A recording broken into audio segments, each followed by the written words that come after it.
So I want to make my presentation in German, so if you want to listen to it in English, please use the headphones.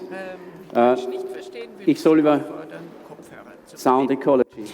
Now I'm going to talk about sound ecology. I think currently the sound ecology in this room is not too good. Frank Zappa said about jazz that jazz is not dead, but it's beginning to smell. And this is what you might say about sound ecology. And I'll tell you why. But first we need to go back to basics.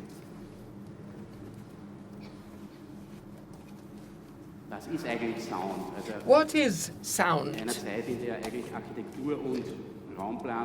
In a time when architecture and urban planning have become deaf disciplines, this is a justified question. We live in a sea of sound waves. The air is full of sound waves, like the sea is full of water waves. The air is full of sound waves transporting or conveying elementary information, essential information for us. And architects set up borders to space. Sound ecology or acoustic ecology is an issue of space design, particularly a question of the design of the limits to space. It's a physical phenomenon. Do you know how long the lowest or deepest wave is that humans can hear? Anybody except the sound engineers who knows that? Any answer? So what's the length of the deepest wave humans can hear? 12 meters or kilometers? What is your answer? Hertz? No, I'm not talking about hertz. Hertz would be the frequency. I'm talking about length. A young adult can hear a 17-meter long wave. It's a wave of 20 hertz. Now imagine a 17-meter long wave. It is a phenomenon of urban design, urban planning, and architecture. Spatial planning comes in here. The population in rural areas is declining and population density in cities is increasing. The German Federal Environment Protection Office says that 1/3 of all cardiovascular diseases are due to acoustic stress. This is due to the continuous burden imposed upon us by sound. So looking at our sound environment from the human point of view is extremely important. And this takes us to a notion of anthropological acoustics. And the next step is a political one. How should architecture be designed? What should our spatial planning be like in order to meet the requirements of inclusive acoustics? I think the discipline of acoustics will have to be freed of its borders. Architects and spatial planners no longer feel responsible for the acoustic environment and for our perception of the acoustic environment. I'd like to single out a number of questions, just a few of them, to illustrate why do we need sound and why is it something that should concern spatial planners. Nobody knows what sound ecology is, but let us go back to the basics. On the basis of a work that was produced last year for the Austrian contribution to the biennial, it was about the building of parliaments. One would think that everybody who has to design a parliament knows what a parliament is, but this is not the case. Germany twice built parliaments in which the speaker can't hear himself and where those present can't hear the speaker. So democracy, including parliamentary democracy, is related to acoustics. Having a voice, being heard, is a central element of democracy, and buildings that do not meet these standards are not democratic buildings. So let me communicate to you a number of basic values we can achieve through acoustics.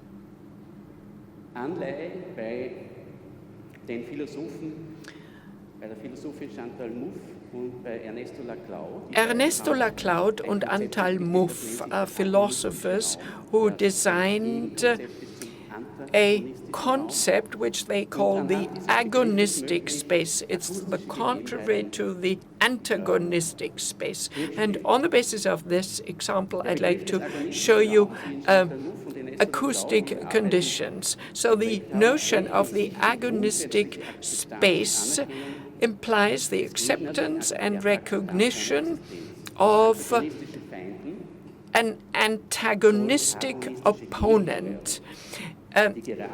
Antagonistic enemies are to be turned into agonistic opponents. By sharing a symbolic space, they recognize the legitimacy of the opponent. They do not claim total domination and destruction of the enemy. And this is characteristic of the agonistic space. This acceptance has to be acceptance of the opponent as a person. The persona originally was the mask worn by the actor. In the agonistic space, the opponent is perceived as something that emits sound. That is the essential thing. Sound waves enter the person and come out of the person. We know that from the history of culture, be it the wolf, be it the burning bush. Whenever something essential happens, it will talk. In the antagonistic struggle that is aimed at destroying the enemy, it's about extinguishing the enemy and extinguishing the sound. The enemy is no longer a person or a persona, and this is what I have in mind when I speak of the parliament in Bonn. At the same time, the person is a hearing being that absorbs sound waves and processes them. The design of the agonistic space presupposes the acceptance of the opponent as a hearing being. Only if it is a hearing being will the opponent be able to absorb sound waves, and that's important in order to recognize the opponent. Now, sticking to the parliamentary image, in the antagonistic space, it doesn't matter if you are heard by the enemy. You want the other opponent to be deaf, but in a public building we want to be able to speak and to be heard, absorbing the sound that comes from the other also means thinking of the other, memorizing what the other is saying. A child learns language through imitation of sounds that have been heard. The sound is always the representation of a person in a space. As you're thinking, you think the sounds of the language you have learned. The space is sound positive, and the agonistic space is a remembering space. You might say, therefore, that architecture and urban planning become a reflection of sound because they have to think about the phenomenon of sound. In the antagonistic space, however, which is about destroying the enemy, destruction of the enemy also means destruction of oneself. A central issue in acoustics is orientation, the agonistic space through the acceptance of the opponent as a person implies the acceptance of the opponent's position, because the agonistic space can only work if your position relative to the opponent's position is clear. Through sound waves, we can perceive any position in three-dimensional space much better than visually. So orientation is something acoustic, and understanding space in all its relevant characteristics is the prerequisite for position and opposition. The perception of the characteristics of space is essential in order to identify position and opposition by the hearing being. Primarily, this happens through sound, through the reflection of sounds from the borders of the space. The agonistic space is characterized by manifold reflection. It provides orientation for the hearing being. In the antagonistic space, the enemy is to be disoriented by reversing positions and conditions through sound reflection. Sovereignty. Accepting the opponent means accepting a being that has the right to speak, to hear, to remember, to orientate himself. In the agonistic space, continuous positioning is required, knowing where the opponent is and where the opponent is not. Knowing that means knowing about what's behind your back. And sound gives you that knowledge, the reflection of sound from the borders of space. Without manifold reflection, there will be uncertainty with all its consequences like aggression and irritation. Besides speaking, hearing, and orientating oneself, it's knowing what the spatial relationships are that is essential. In the antagonistic space, you don't have information about what you can't see. In a bank, you can't look or hear around a corner, and therefore you feel insecure and uncertain. Having a voice, being heard.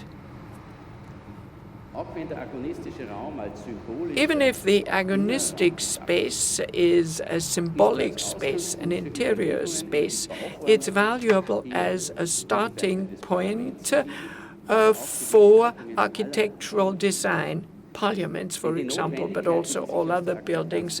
The necessities that arise from the acceptance of the opponent determine the program for spatial design. A parliament must be able to hear, to remember, and that means the primacy of acoustics as a design principle of parliamentary space. How can you make sure that what individual is saying is heard and understood by others. Those were the questions we had to solve. We have provided the acoustic concept for the renovation of the Austrian Parliament in order to prevent from happening what happened in Berlin and Bonn. And it takes us back to things that were taken for granted until the end of the 19th century. The architect, until 1890 or 1900, who could not make sure that a single person speaking is heard by many others, failed in his task and would not have been given a second mandate. There is an excellent example. The old historic meeting room in the Vienna Parliament designed by Theophil Hansen. When you speak there, 1,000 or 1,500 people can understand what you're saying when you're speaking without a microphone. So having a voice and being heard is an essential value of democracy. This value should be accessible to everyone. So what it takes is a space without acoustic barriers, inclusive acoustics. All people, no matter if they are young or old, strong or weak, healthy or sick, must be able to hear what is being said in a room. They must be able to move around sovereignly. An anthropological space design is necessary for spatial planners.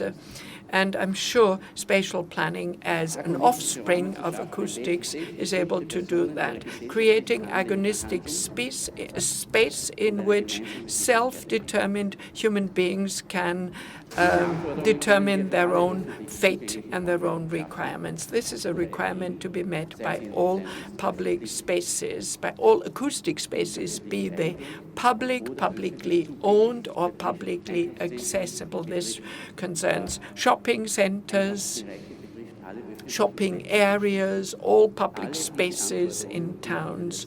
All these requirements, which I just explained, ought to be met by such spaces in order to deserve existing in a democratic space. So acoustics is a yardstick, a benchmark of the state of development of democracy.